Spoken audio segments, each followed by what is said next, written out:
Hi hello అందరికి నమస్తే. Welcome back to review Nag YouTube channel. ఈ రోజు నేను హరిహర వీరమల్లు సినిమా రివ్యూతో మీ ముందుకు వచ్చాను. బేసిక్ గా మూవీలో ప్లస్ పాయింట్స్ విషయానికి వస్తే వీరబాణి బ్యాక్గ్రౌండ్ స్కోర్ గుర్రతలు ఇచ్చాడు. ముఖ్యంగా పవన్ కళ్యాణ్ యాక్టింగ్ పెర్ఫార్మెన్స్ ఇంత ముందు సినిమాల్లో పెద్దగా ఉండేది కాదు. ఎస్పెషల్లీ సినిమాలో యాక్టింగ్ పెర్ఫార్మెన్స్ పతాక స్థాయిలో పవన్ కళ్యాణ్ పెర్ఫార్మ్ చేశాడు. ఫైట్స్ లో కానీ సీన్స్ లో కానీ ఏదైనా సరే సూపర్ గా చేశాడు. ముఖ్యంగా ఔరంగజేబు సామ్రాజ్యంలోకి ఎంటర్ అయిన తర్వాత ఔరంగజేబు ప్రజల్ని ఎట్లా హింసిస్తా ఉండేవాడు అనే దాని మీద పవన్ కళ్యాణ్ చేసిన ఎదురుదాడి అత్యద్భుతమైన యాక్షన్ సీక్వెన్స్. అది ఏది ప్రీ క్లైమాక్స్, అది సూపర్ గా చేశాడు. అది మైనస్ పాయింట్ లోకి వస్తే, కథ విషయానికి వస్తే, బేసిక్ గా ధర్మ సంస్థాపన కోసం పాకులాడేటటువంటి హిందూ వేద పండితులను కొంతమందిని ఔరంగజేబు కిడ్నాప్ చేసి తన ఆస్థానంలో బందీగానం చేసేస్తాడు. హీరో ఏమేంటి, ఆ ఐదుగురిని, ఆ వేద పండితుల్ని, హిందూ ధర్మ పండితుల్ని ఎలా వెనక్కి తీసుకురావాలనేది హీరో ఏం.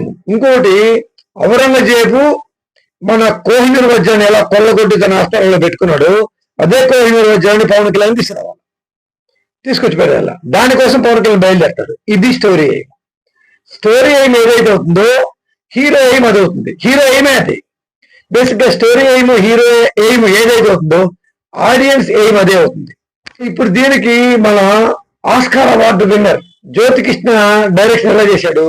జ్యోతికృష్ణ అంటే మలయాదుడు. దీనికి ఈ దిక్కుమాల డైరెక్షన్ కి పార్ట్ 1 మరి అదవ పార్ట్ 2 ఒకటి మైండ్ లో పెట్టుకొని స్టోరీ ఏం ఏదైతే అవుతుందో ఔరంగజేబు దగ్గర ఉన్నటువంటి వజ్రాన్ని, కోహినూర్ వజ్రాన్ని తీసుకురావడం, వేద పండితుల్ని వెనక్కి తీసుకురావడం అనే స్టోరీ ఎయిమ్ ని, హీరో ఎయిమ్ ని గాలికి వదిలేసి పడేసి సినిమా నిర్వీర్యం చేసి పడేశారు. ఎస్పెషల్లీ ఫస్ట్ నుంచి ప్రీ క్లైమాక్స్ దాకా వే ఆఫ్ డైరెక్షన్ కొద్ది పర్లేదు, బాగానే తీసుకెళ్ళాడు. కానీ క్లైమాక్స్ పోర్షన్ ఎలా చేశాడంటే నిర్దాక్షిణ్యంగా గ్రాఫిక్స్ లో సినిమా తీశాడు. గాల్లో మనిషి ఎంతసేపు ఉంటాడండి నాకు అర్థం కాదు. ఏకంగా ఈ ఆంధీ అంట, ఆంధీ తుఫాన్ అంట, తుఫాన్ ఏదో తుఫాన్ క్రియేట్ చేసి ఆ తుఫాన్ లో పవన్ కళ్యాణ్ పెట్టాడు. బేసిక్ గా ఎండింగ్ లో పవన్ కళ్యాణ్ ఎండింగ్ లో ఔరంగజేబుని సంహరించి ఆ కోహినూర్ వజ్రాన్ని, దాంతో పాటు వేద పండితులను ఎలా తీసుకొచ్చాడు అనే పాయింట్ తో సినిమా ఎండ్ చేసినట్టే సినిమా బ్లాక్ బస్టర్ అయ్యేది. మనోడు చెప్తూనే యాక్షన్ సినిమా పోస్టర్ వైపు చూసే అర్హత కూడా లేదు మన జ్యోతికృష్ణకి. గతంలో ఈ యోధుడు, ఈ మల్ల యోధుడు ఎటువంటి సినిమాలు చేసేస్తా నీ మనసు నాకు తెలుసు. జాదు, ఊళ్ళల్లా, ఆక్సిజన్, రూల్స్ రంజన్ లాంటి ప్రపంచం గర్వించదగ్గ సినిమాలు తీశాడు. అవి అసలు ఎప్పుడు రిలీజ్ అయినాయో, ఎప్పుడు వెళ్ళిపోయినా కూడా తెలియదు. ఇటువంటి అసమర్థుడికి అంత పెద్ద యాక్షన్ సినిమాని నెత్తిన పెట్టడమే ఏం రకం చేసిన పెద్ద తప్పు. బేసిక్ గా నపుంసకుడికి పెళ్లి చేయడం ఎంత తప్పు, యాక్షన్ సినిమాలు చేయలేనటువంటి, తీయలేనటువంటి, సమర్థతలైనటువంటి వ్యక్తికి, జ్యోతికృష్ణకి డైరెక్షన్ ఛాన్స్ చేయడం అంతే తప్పు. అరే 80% ఆఫ్ సినిమాని బాగా తీసి క్లైమాక్స్ లో ఎంత నీచమైన క్లైమాక్స్ అంటే ఆ ఒక్క క్లైమాక్స్ పోర్షన్ వల్ల మిగతా 80% ఆఫ్ సినిమా మొత్తం ఆ కన్స్ట్రక్షన్ అంతా కుప్పగొలిపోయింది. ఆడియన్స్ ఎంత డిసప్పాయింట్ అవుతారంటే ఇంక సినిమా స్టోరీ ఏం పోయింది, హీరో ఏం గాలికి వెళ్ళిపోయింది, ఆడియన్స్ ఏమో కొలాప్స్ అయిపోయింది. ఇలా తీసాడు మన డైరెక్టర్. గ్రాఫిక్స్ ఎలా తీసాడంటే పసిపిల్లలు సైతం కార్టూన్ బొమ్మలు ఉంటాయి కదా, తెలిసిపోతున్నాయి ఆ గుర్రం వచ్చేది. అసలు ఇటువంటి వాడికి గ్రాఫికల్ గా సినిమా తీపియటమే చాలా తప్పు. ఒక సీన్ లో హీరోయిన్ ని దేవదాసిగా ఒక దొరగాడు ఆ అమ్మాయిని తన బందీగానంలో పెట్టుకొని ఉన్నప్పుడు ఆ అమ్మాయి ఏడ్చేస్తుంది. ఈ బందీగానం నుంచి నన్ను విడిపించమని పవన్ కళ్యాణ్ వేడుకుంటది. తీరా పవన్ కళ్యాణ్ అమ్మాయిని కాపాడుతాడు, వజ్రాలతో పాటు అమ్మాయిని కూడా కాపాడుతాడు. తీరా అమ్మాయిని హీరో రక్షించిన తర్వాత హీరోని తల మీద వజ్రాల మూడతో దెబ్బ కొట్టి హీరోని కింద పడేసి విజయ్ పారిపోతుంది. హీరో క్యారెక్టరేషన్ కింద పడుతుందా లేదా అని తెలుసుకోలేని ఇంకిత జ్ఞానం కూడా మన డైరెక్టర్ లేదు. అసలు బేసిక్ గా యాక్షన్ సినిమాకి బేస్ రూల్ ఏంటి, హీరో క్యారెక్టరేషన్ ఎక్కడా డౌన్ అవ్వకూడదు.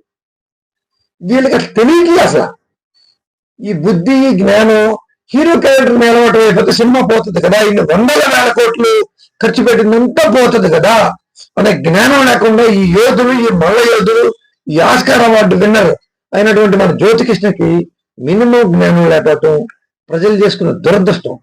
క్లైమాక్స్ ఎవడన్నా అలా చేస్తాడా? అరే బాబు, ప్రీ క్లైమాక్స్ లో ఔరంగజేబు సామ్రాజ్యంలో అడిగిపెట్టినప్పుడు వాళ్ళందరినీ సర్వనాశనం చేసి ప్రజలను కాపాడారు.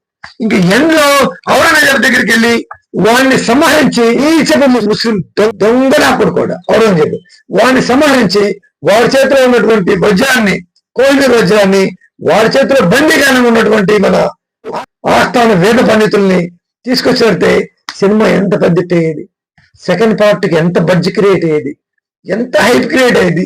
పవన్ కళ్యాణ్ జీవితంలో మరపలేని మరవరాని బెస్ట్ మూవీగా నిలబడిపోయేది. ఇంకటి జ్ఞానం లేకుండా డైరెక్షన్ లాస్ట్ కి తుఫాన్ ఒకటి క్రియేట్ చేసి తుఫాన్ లో గాల్లో ఔరంగజేబును పవన్ కళ్యాణ్ చేయి పెట్టుకోవడం చూపించావా? ఇంకా నీకు విలువరాచకాన్ని హీరో ఏమనుకున్నాడు? చిన్న చిన్న దొంగతనాలు చేయటం, చిన్న చిన్న వజ్రాలు కొట్టేయడం, ఇదే నువ్వు హీరో చూపించాడు. ఇంత దారుణమైన డైరెక్షన్ నా జీవితంలో ఎప్పుడు చూడలేదు. బేసిక్ గా హరిహర వీరమల్లు కానీ, బాహుబలి కానీ ఇవన్నీ కూడా action based movies. Action based movies లో హీరోయిజం ఎంత అల్టిమేట్ గా ఉంటుందో, దాంతో పాటు షార్ట్ మేకింగ్, ఫైట్స్ లో ఇంపాక్టబుల్ షార్ట్స్ ఎంత పవర్ఫుల్ గా తీయాలి. ఏ సీక్వెన్స్ లో కూడా పవర్ఫుల్ గా అనేది లేనే లేదు. ఒక డాక్యుమెంటరీ లాగా, ఒక కథ లాగా, ఒక కథలో ఒక జనరల్ సన్నివేశం లాగా యాక్షన్ ఘట్టాలు తీసుకుంటూ వెళ్ళారు తప్పితే ఏ సన్నివేశంలో కూడా డైరెక్ట్ ఇన్వాల్వ్మెంట్ లేదు. ఇలా షార్ట్ ఇలా కావాలి, ఇంత ఫోర్స్ఫుల్ కావాలి, ఈ షార్ట్ ఇలా ఉండాలి అని డైరెక్టర్ ఇన్వాల్వ్మెంట్ ఎక్కడ లేదు. పవన్ కళ్యాణ్ కంపోజ్ చేశాడంట. పవన్ కళ్యాణ్ కంపోజ్ చేస్తే ఎట్లా ఉంటాయి యాక్షన్ సీక్వెన్స్ చూశారు మీరు? గతంలో జానీ ఎలా తీశాడు తెలుసుగా, విలన్కి తగలక ముందు ఆయన అవతల పడతా ఉంటాడు, ఆడియన్స్ తెలిసిపోతాడు. అరే హీరో చేయటప్పుడు తగలలేదు కదా, వాడెందుకు అవతల పడుతున్నాడు అనే డౌట్ ఉంటుంది. అదే డౌట్ ఇందులో కూడా ఉంది. అసలు మల్ల యోధుల ఫైట్ 10 మంది 15 మంది 20 మంది మల్ల యోధుల ఫస్ట్ ఫైట్ సీక్వెన్స్ ఎంత ఇంపాక్టబుల్ గా తీయాలి? ఎక్కడ ఇంపాక్టబుల్ లేదు. ఏ సీక్వెన్స్ లో ఇంపాక్టబుల్ లేదు. టోటల్ గా 80% ఆ మూవీ బాగా తీశాడు. క్లైమాక్స్ పోర్షన్ చాలా డిజాస్టర్ గా తీసేటప్పటికి ఇది స్టోరీ ఏమో, హీరో ఏమో, ఆడియన్స్ ఏమో ఇవంతా కొలాప్స్ చేసేటప్పటికి డైరెక్టర్ సినిమా ఆ క్లైమాక్స్ పోర్షన్ వల్ల రిమైనింగ్ సినిమా అంతా కూడా కుప్పగొలిపోయింది. సో టోటల్ గా నేనైతే ఈ సినిమాని డిజాస్టర్ అని అంటాను. సినిమా హిట్ అనే మాట అసలు అంటానికి అవకాశం లేదు. ఇదండి నా వీడియో. మీకు నచ్చితే లైక్ చేయండి, షేర్ చేయండి, కామెంట్ చేయండి. మీ ముందుకు వస్తాను.